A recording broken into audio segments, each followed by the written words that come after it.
So there's always going to be big smiles at that on WPT and 25 between Jason, Joe, and Tommy. And we're glad you're stopping by here and hope everybody's doing well.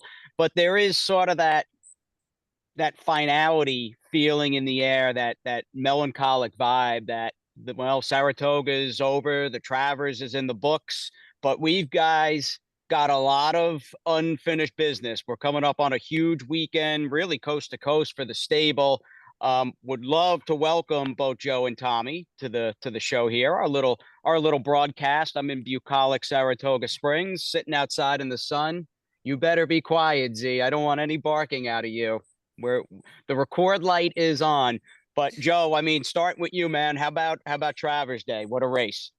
Honestly, I talked about it on my podcast. That's the kind of race and the kind of day that really reminds you why you love the game. It was just an absolutely thrilling stretch duel between Torpedo Anna and Fierceness. Neither one has anything to be ashamed of. To me, except for maybe Arthur's Ride, those are the two best dirt horses in the country right there. And it's a phenomenal 3-year-old class. That was just an absolutely thrilling race. Shout out to Kenny McPeak for doing the sporting thing and taking on the boys, because otherwise we just have a Fierceness blowout. This way, I think we'll remember that race forever.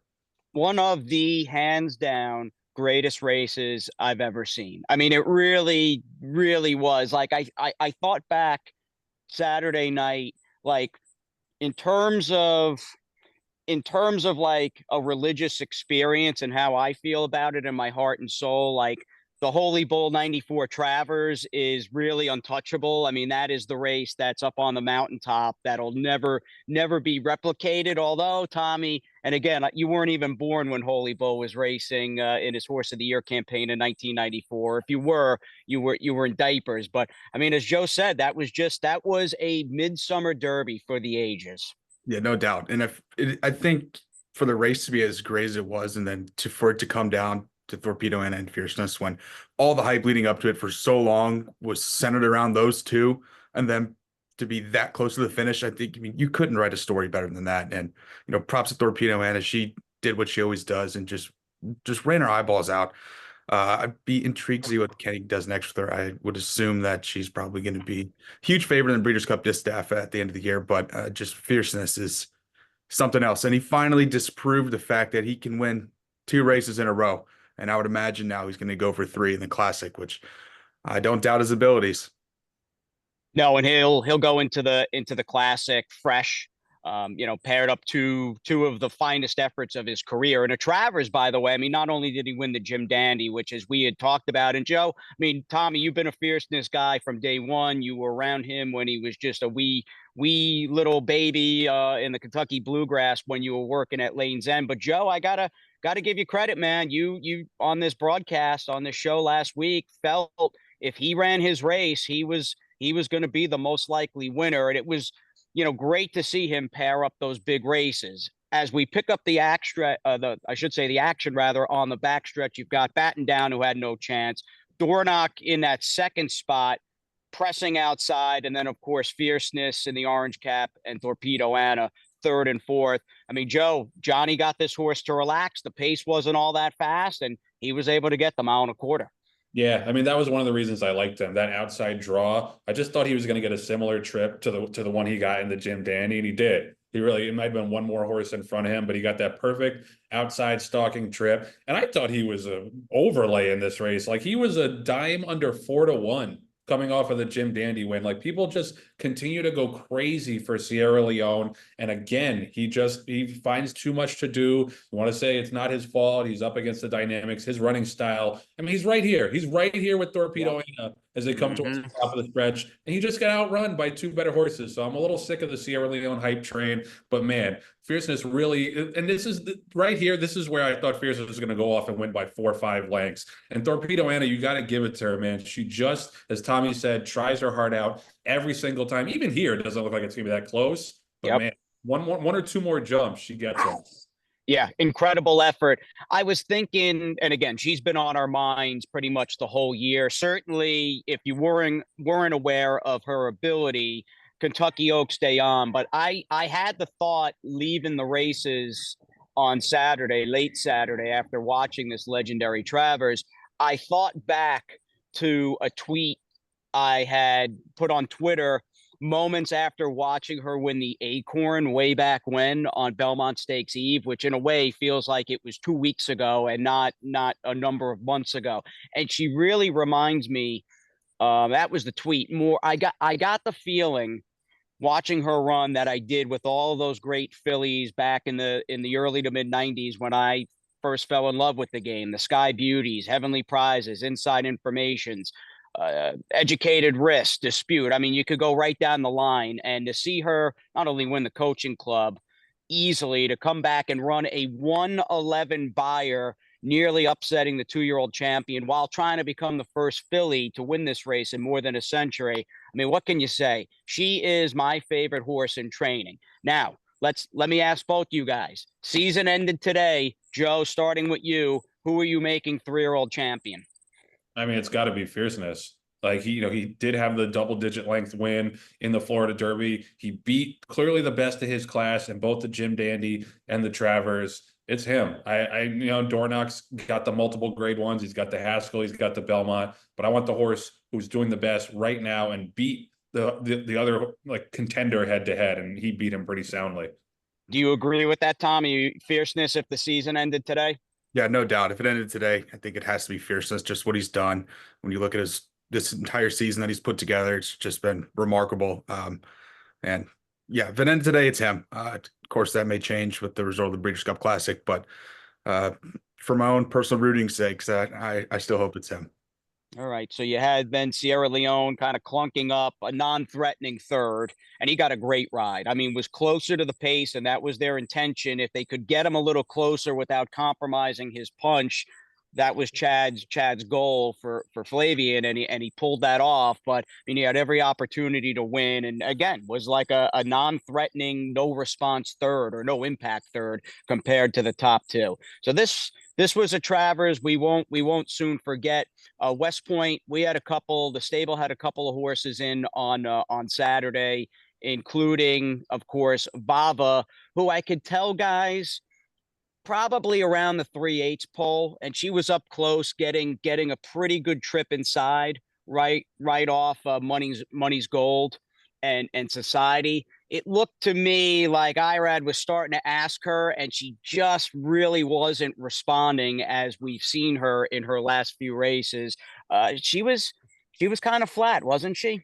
Yeah, that was a disappointing one for sure. And it seems like we thought she was kind of the leader in the clubhouse in that division. That division is kind of wide open now. She does have the grade 1 win. She does have the other win at Churchill Downs. But I don't know if you guys saw Sweet Azteca in the Rancho Bernardo on Sunday. She was crazy impressive. Society's now got a grade 1 win. She got the second to Vahva. So she's going to have to earn it now down the stretch. We still obviously believe in her. She's still the queen. But yeah, I agree, Jay. That was a disappointing effort. As much as earning third in a grade 1 could be disappointing, that was disappointing. Well, that's what I said too. It's like, she's so good and is already a grade 1 winner, and you expect just so much out of her because she's that good. That running third in the Ballerina, you're a little crestfallen. So, I mean, you want to talk about divisional honors, Tommy, for that Filly and Mare Sprint division. It's going to come down to pretty much who wins the Filly and Mare Distaff in early November out west. Yeah, 100%. And echoing Joe's sentiment, I think sure, it was disappointing, but I mean, how disappointing can you be to run third in a grade 1 on Travers Day at Saratoga, right? And we've known too since basically the beginning of this year that the end goal for her is going to be the Breeders' Cup Filly Mare Sprint. So that's kind of been the big circle on the calendar. Yeah, she was a little flat at Saratoga. That was disappointing to see, but I have full faith in Shreveport to get her ready for the big one and hopefully take that crown and fully cement herself as a leader in the division come November. One of the things that's interesting is Cherie going to put another race into her now before the Filly and Mare Sprint? Because she's like to space out her races a little bit, but do you go into the Breeders' Cup Filly and Mare Sprint off of a somewhat disappointing race? I'd be curious to see what she does. And I asked her that precisely Sunday morning. And again, the race had just ended, 12 hours earlier, and she wasn't too sure. I was like, oh, Cherie, I would love to see her in the Gallant Bloom downstate with the Belmont at Aqueduct meet, but I think that race is 6.5, the Gallant Bloom. you got the race at Keeneland. I think it's the Thoroughbred Club of America. So again, Cherie and David, they're on top of it. We'll see. Part of me says she just sticks to the usual plan, kicks her out to Becky Makers for a couple of weeks for a little bit of an R&R, and then we go into the Philly Mare Sprint Fresh. But it'll be fascinating to see. And you know what, guys? I like fast horses, whether they're ours or they're not ours. We like watching classy, fast horses race. So I don't know. I'll speak for the three of us that we hope she gets a prep wherever before the Breeders' Cup Philly Mare Sprint. Jace's Road bumped into Brad Cox Friday. He was like, look, he looks great. He's training well. He's going to need a race. And that was certainly evident. Kyla's Cause ran phenomenal. I mean, Joe, you're a New York bred guy. I mean, what about her race on Sunday, her debut? Yeah, no, that was a good starting point for her. She got caught wide. It's hard to save ground from that outside post. She hung in there until about the 16th pole and then, just kind of flattened out a little bit. Yeah, I thought that was a really good educational thing for her. She obviously has the speed, which is nice. And I don't think that she can't stretch out. Maximova, her dam, was a 2-turn horse for Christophe Clement. So I think she might actually be better going long on the grass, even as quick as she is. But yeah, it was a really good debut for her. Yes, I think she'll be doubly tough off that with that race under her belt for Tom Morley. Then we had the two boys midway through Travers Day down in steamy Virginia at Colonial Downs. I was really, even forgetting about Pascaline, I was really pleased with Start to Win. Had we just had him in the race by himself, I would have been kind of over the moon because he had a lot thrown at him. It got a little tired, which is to be expected, but this was an impressive effort. I mean, two different sides of the coin, even forgetting about the fact that Pascaline won. But I think my point is different trips, Tommy. But again, I have a list of like positive check marks for both Pascaline and Start to Win coming out of that race at Colonial on the dirt. Yeah, no doubt. That was great. Obviously for Pascaline to win and Start to Win, who I thought got a really nice education in that race. And that's really what we expect from Cherie and all of her horses. I don't remember the last time she really was outwardly saying, I'm going to crank this horse first out. It's got to win first out. She's kind of the more old school mindset of let these horses get them to the track when they're ready and then let them learn and learn and learn. And then they'll break through once it all clicks. And then Pascaline, I kind of laughed to myself after he had won. Just, it was a mini stretch ride, kind of doing the same thing that stretch ride did when he came over from Europe for us. And it's just a very exciting horse. I know there's limited space in the short comments we read in the past performances. Watching replays is invaluable. And although time consuming at times, it's a good learning tool because it teaches, I think, a person how to watch races properly. And I'm just kind of laughing at the split Sturge late short comment for Pascaline. Like, could that not tell the tale any worse than the trip that he pulled in that race? I was like, yeah, he was stuck. He was stuck for like a 16th of a mile in that race. And that was one of the things, that was the thing I think I loved most about his effort. Obviously, his acceleration, once he got clear, was really exciting. But the fact that he didn't get discouraged when he was held up in behind horses for that long, I think that tells you that in addition to the physical talent, he's got a really good mind too. And Jason, I don't have to tell you like how much we think of Arnaud Delacour. And he was right. Ever since this horse came over, it was like stretch ride where he didn't miss a beat ever since he cleared quarantine. And Arnaud was spot on as usual. This horse, I don't care what the buyer figure was, that visually was as impressive as you'll see a firster win on the dirt. Yep, super excited. Can't wait to see both of those boys run back. Let's bounce back over. Z, come here, you. Come on, relax. Lay down. Just chill out. So wrapping up race result. Oh, I'm like, I know I'm forgetting one or two horses that need a mention. I mean, Nuclear ran fine. I guess splitting hairs. Jock was a little aggressive with them, but at least for what it's worth, he's found his level out there in those high price maiden claimers in Southern California. And I would imagine he's due for a comparable win at Santa Anita moving forward. But we had Coast along, who all of a sudden went from a horse that I'm like, man, we might not really be in a good spot with this horse, like around the spring of his 4-year-old season, I might add, with him still as a maiden, to now I'm like, oh my gosh, like this horse This horse is like a running machine in turf sprints. I mean, how impressive was he late Friday at Colonial? Yeah, Tommy, you want to take that one? I mean, we Yeah, found a team, it seems like. he really has, found what he likes to do. I remember back in April I was at Keeneland and he was running up at Belmont and I was actually next to Reeve McGahee watching the race and he ran second there and he turned to me after the race and said, I think he's going to be all right. And of course it took a little bit and then finally cut him back on the turf and he just found what he loves to do. You can just see him on the track. He just looks happy and he does it well. And if you break clean from the gate in these short turf sprints, it's hard to catch these speed horses. And that's just what he's found. And just really happy for this horse. And again, it's a very typical shug horse where try a couple of different things with this horse. And then he finally puts him in a spot, clicks with the horse, and you see it on the track. And he's thriving. It's a lot of fun watching a horse as fast as Coast along because you see some sprinters, especially quick turf sprinters. I mean, they can roll early, but some of them get to scrambling a bit even early in their races. I mean, he's got this cruising speed that is so like blindingly fast, but he does it like so efficiently and within himself. And again, it's just been awesome watching him come to hand in his last couple of starts sprinting on the grass, and he might be ready for stakes company. We'll see. There's a really rich two other than I think the purse is LOL $200,000 at Kentucky Downs. I think it's September 11th, so it might be a touch quick back, but I mean he deserves to step up, and it's time to step up, and we'll see how good Coast Along is. Cajun Gold and Volt, we'll mention them quickly. I thought both horses ran very well, and although they're still maidens as of August 29th, they're two horses, Joe, that I'm looking forward to running back. I mean, they both different trips, and one was on dirt, one was on turf, but they're two youngsters from OBS that both have some talent.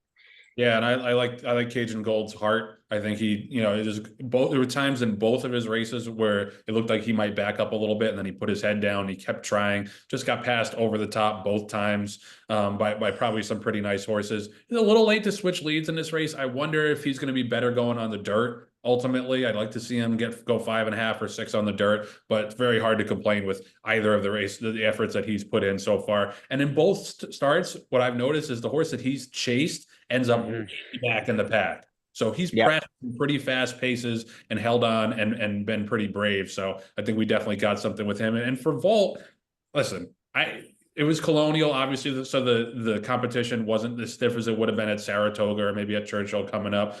But there was no way I thought he was going to win going 5.5. And for him to keep trying and hanging in there through the stretch, only got beat, 3 lengths in the end, 3.25. I think his game is going to be going longer. And yeah, I think a 2 turns, 7 furlongs at least is going to be best for him going forward.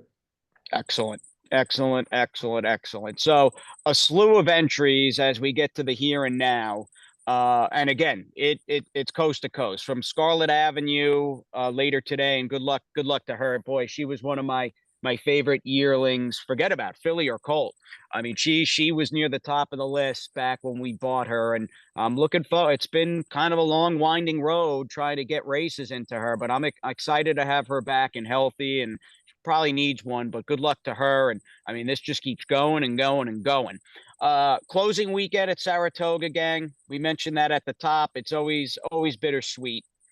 But I think a lot of the focus is going to be on Kentucky Downs, of course, headlined by the $3.1 million Nashville Derby. We have got, I don't want to jinx anything, even though I'm not really superstitious, but I mean, in terms of a stable having a legit chance at potentially running 1-2, like, I mean, this is Tommy. I mean, this is some 1-2 punch we have here with both Carson's and Cugino in the race, the Nashville Derby. Yeah, no doubt. It's very exciting. And like you said, have a 1-2 punch for $3.1 million is pretty exciting stuff. Especially when you're 9-2 and 4-1 in that spot. Just really excited for both of these horses because they've both shown how classy they are. Obviously, Cugino won at Churchill and did it fairly impressively, and we get proud up on him. Very excited for him to get back to the races. I would expect him in this spot to be more forwardly placed. I kind of see the race, at least for our purposes, West Point, a 2-pronged attack of sorts. I expect Cugino not to be the leader, but up fairly close, and it's a long way to go around. But if they're going fairly slow, I think he be hanging on as they're turning for home. And then we have Carson's Run, who we all know has that just violent turn of foot, and we know he's going to be flying late. And we get Joel Rosario with the Terry had that video that we posted for the partners, kind of explaining the whole jockey situation there. But it's all good. But Joel is one of the best riders at Kentucky Downs, and we all know that Joel is one of the best riders coming from behind, being able to control his horse and then letting him go and just going to work on him. So really exciting race. It's going to be tough. We have some Euro shippers. The 6-horse here, who's the favorites, coming off a nice couple of races, a good one in Ascot. And Frankie jumps on the horse, and you look at the running lines, you see City of Troy back there, a lot of really nice European horses. So it'll be a tough spot. I'm intrigued by this horse because Kentucky Downs is so similar to what they run on over in Europe. I wonder how much he's going to like it. And you never know, because this is the first time that horse is shipped out of the country. So that's the big question mark for me. But I love this spot for our two boys. Yeah, I do as well. And well said, Tommy. As far as the post, Joe, with Cugino, two thoughts here. I want to hear you elaborate quickly. Outside post for Cugino. I went back and watched Battle of Normandy's third in this race a year ago. And he had been outside. So is that a crazy concern going in, and the 20-day turnaround on the other side of things with Carson's Run from the Saratoga Derby? Yeah, I think that they're both legit question marks. I think Cugino got screwed by the post, unfortunately. It's going to be interesting to see what the strategy is and what Flavien does, because he's got versatility. He went to the lead last time, but he's come from behind. He's stalked. I don't think you want to be in a stalking position with the first turn coming up as quickly as it does. I think you either got to send or drop back. I think Flavien probably is more aggressive and sends, and then see where he lands going around that first turn. But it's good that he has options and he has that versatility, as I mentioned. Carson's Run coming back on 20 days rest is a possible concern, but the Clements are not people who are going to just throw something against the wall and hope it sticks. He had to have bounced out of the race super well. I think the race sets up for him nicely. He proved last time going a mile and 3/16 he can stretch out that closing kick. Gets even more ground this time around. I agree with Tommy. I think Bellum Justum is clearly the horse to beat. But after that, I mean, I'll like R2 stacking up against anybody. And like you guys said, it's good having horses that kind of complement each other a little bit and don't have the same style, because Cugino's probably going to be out there closer. Carson's going to drop back. And then however the pace shakes out, we should be in a good position with at least one of them. Oh, I'm already excited. My nerves are a little frayed already, just thinking about what it's going to be like when they're loading that last horse in the starting gate for 3.1 mil. It's just, the money there is crazy. And I mean, how about it? I mean, the little filly, well, she's not so little, but the PA bred gal from the other side of the train tracks, Don't Look Back at All, has blossomed and evolved into just a win machine. 3 for 4 in the year with a second place finish. She is just amazing. We're not going to go on and on and on about her career. We all know how wonderful she's been and how beloved she is within West Point circles. Tommy, you're our Kentucky Downs guru, man. I mean, 6.5. What as she ships? I mean, this is a far ship for her. We're in uncharted territory. What's your confidence level like going into the ladies' turf sprint? Honestly, just because of who Don't Look Back at All is, and knowing kind of form she's in, and that we get 110% out of her every time, I'm feeling pretty confident. And the 3 horses to her inside, I kind of laughed to myself when I saw the post positions. 3 speed horses all shipping in from California. So I don't really know what they're all going to do. I would imagine they're all going to try to get out and get rolling. So we might have a little bit of space to our own, and hope maybe those horses will clear out. But again, we had Joel and her, so hopefully he's coming off a win or a really nice run the race before, and wants to run another great one for us. Red Carpet Ready was a horse that I kind of was a little intrigued by towards the outside, just because I think has lots of talent and just an interesting horse. She's obviously been a dirt horse, but you can see she's Oscar performance, so she's a granddaughter of Kitten's Joy. They liked Kentucky Downs, so that's a horse that I saw. And then Dance Macabre, who is a huge Kentucky Down fan.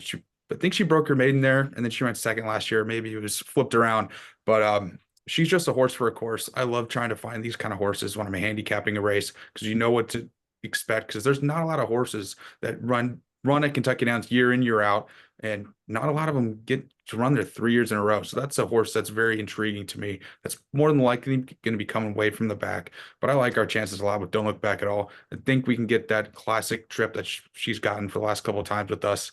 And again, she's just in a great vein of form. I expect a nice one from her. I think because you got to time it right. That was never so crystallized as to the race we watched out of her last time when Irad was on her, and she upset that field a few weeks ago at Saratoga.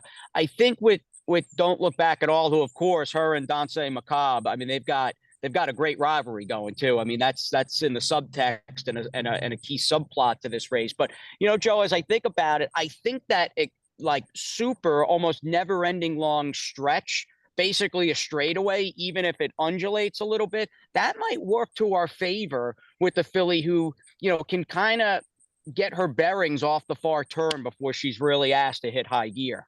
Well, and she's got that tactical speed too. Like the one thing that worries me about Carson's run in the previous race, it's hard to come from way, way back in these Kentucky Downs races because you do have that incline in deep stretch. So it's hard for the closers to expend all that energy and then keep coming up the hill down the stretch. And Don't Look Back at All is going to have that kind of style where you want to be within a couple of lengths at the 3/16 pole and definitely at the 8th pole. I got to say, I really agree with Tommy too. I think that Horses for Courses is overall a pretty overrated angle. I think most turf courses are somewhat similar. Most dirt tracks are somewhat similar. Kentucky Downs is definitely, when you're handicapping, one of those places you want to look back and see if those horses have had success over that course because it is so unique and so demanding. Well, along those lines, that's a perfect little bridge and segue into Parnac, who will wrap up the show. We could be here for the next 5 hours going over everything, which is wonderful. I mean, it's just these are the weekends and weeks and races that you live for. We all live for it. All the partners live for it, and just love every second of it. But we've got Parnac coming back, trying to become just the third filly / mare in history to win the Flower Bowl more than once. She has got her work cut out for her, but I will die on this hill. Forgetting about anything else, figures, trips, etc., etc. I think the best race she's ever run in her life was the Glens Falls last time. Last year's Flower Bowl was amazing. I mean, there's video of me on Chatter. I mean, I nearly had to go to the hospital. I was so amped up. Go back and watch that. There's a lady next to me that you could tell was pretty concerned at just how I lost my mind in the last furlong. But that race will always be a great memory and a huge accomplishment. But and again, you got McCullough, you got Warlike Goddess. But in terms of my confidence with Parnac, third start back off the race she ran here on the 1st of August, I don't want to trade places with anybody. Yeah, I mean, to me, it's Warlike Goddess is clearly the horse to beat. She's obviously got the class. She's 12 for 20. She's won this race before, but you know, I don't know that she's quite as good this year as she was at 5 or 6. I mean, it's a testament to her that she keeps showing up year after year and running so well. But I think if anytime she's right for the picking, it's this year as a 7-year-old. And I'll take my shot with any of the other horses in here as well with Parnac. You know, I'm kind of going to contradict myself a little bit. I just said that Horses for Courses is overrated, but she has run really well over the Saratoga turf course. So I'm not saying that you should run out better just because of that, but I don't think it hurts. Well, key rematch against her and McCulloch. They've had a nice little thing going. I mean, McCulloch's good. Is she going to win the Filly and Mare Turf at Del Mar? No, she's not that good, but she's had a heck of a career for Chad Brown, who's just had a monstrous meet up here. I think he's got 5 grade 1 wins. So good luck to Parnac. Along the, let's see, Saturday front, we got Statesman. I'm excited to see him on the turf. Tommy, you're a Romans guy. What about Miss Enchanted? Assuming the weather, and the weather, by the way, is just fantastic. And I think the forecast calls for more of the same. We get a dry track for her on Saturday. What you thinking? That was the one thing I was concerned about. I've been checking the weather app for Saratoga, just praying it's a dry, fast track for her because I think that's where she thrives. We know she's a fast horse, and I think a dry track will really change things for her. I thought she ran great last out, and it was still sloppy, but watching that race back, and of course I was lucky enough to be up there for that race, watching her gallop out just tells me how well she's doing right now, how great she's feeling. And so I remember right after that race, I think, Jason, I turned to you and you'd already said, you know, got one on the 31st for it. So you can run back end of the month. So it's been circled for about a month now. I'm excited. Get her that fast track and let her show him what she can do. All right, Maui Strong Gang debuting. I mean, I think for all intents and purposes, we're looking at this race, and I'll give this to you, Tommy. Again, you've been all over, dude. West Point, Lanes End, the Dale Romans barn. You know, Dale typically not going to have them tighter than a rubber band first out, especially with this big colt debuting at 5.5. Yeah, no doubt. Dale's specialty is not cranking on horses first out. Nor do I think Kitten's Joy's specialty is cranking on horses first out to go 5.5. And just physically looking at him, he looks like he wants to run all day. So I don't think 5.5 is going to be his end game. But Dale has always said, at some point you got to start him. You have to get that learning experience. You can work him as many times as you want, but the experience a horse gets out of a race is, tenfold that of work. So I'm looking for him to learn a lot, get a good start under his belt, and then we can move on with him, stretch him out, hopefully at Keeneland. Excellent. So that'll do it. This will be our Saratoga Swan Song Pacific Classic weekend out at Del Mar. Older horses are kind of lacking, and I don't mean to take away from the race. And good luck to all the horses out there running all weekend, including, of course, Scatify. Joe, what are we thinking, man? I mean, he'll try his hand. I'm glad he's getting like some slight class relief. I'd like to, right? I mean, kind of take a little step back with him. I feel like he's had a lot thrown at him this year. Yeah, I mean, we got to find what he does best. He's gone short, he's gone long, he's gone dirt, he's gone turf. I always trust him to try hard. It is older horses that he's going against for the first time, I believe. So that's tricky. He's in the outside draw, but I say just send him out there and see if he can stay the mile. If not, I'd love to see him sprinting next time. All right, coming up on the 2-year anniversary. I just, tying in the Pacific Classic. I went back, guys. I had to fly my dad home to Florida. It was a crazy 24 hours, but he did great. Everything's good. I'm back home for the final weekend up here. But, just waiting around in the airport, I started watching some old races, and it had been a minute since I last watched the Pacific Classic with Flightline a couple of years ago. So it was like, I said to my dad, I'm like, can you see these goosebumps, man? I mean, just one of those all-time great efforts. So the point is, if you haven't watched the Pacific Classic in some time like me, find a couple of minutes to just sit down, relax as we get ready for just an awesome weekend of racing coast to coast. We got Tom making an appearance at the end. It's a weekly thing for him, right, Trevor? Just got it in.